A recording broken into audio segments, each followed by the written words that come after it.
ಅದು ಒಬ್ಬರಿಗೆ ಅಲ್ಲ, ಇಡೀ ಭಾರತೀಯ ಮಹಿಳೆಯರ ಪರವಾಗಿ ಲಕ್ಷ್ಮೀ ಹೆಬ್ಬಾಳ್ಕರ್ ಅವ್ರಿಗೆ ಕಾಲಿಗೆ ಬಿದ್ದು ಏನು ಪ್ರಾಸ್ಟಿಟ್ಯೂಟ್ ಅಂದಂಥ ಪದ ಓವರ್ ಸೈಟ್ ಆಗೈತಿ, ನಾಲಿಗೆ ತಪ್ಪಿನಿಂದ ಆಗೈತಿ ಅಂತ ಹೇಳಿ ಕ್ಷಮೆ ಕೇಳು.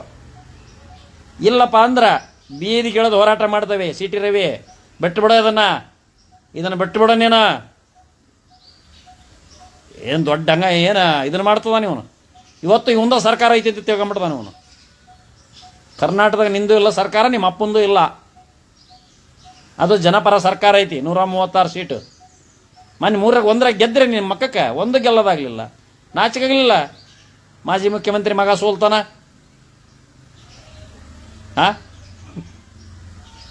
ಮಾಜಿ ಮುಖ್ಯಮಂತ್ರಿ ಮಗ ಸೋಲ್ತಾನ ಬೈ ಎಲೆಕ್ಷನ್ನಾಗ.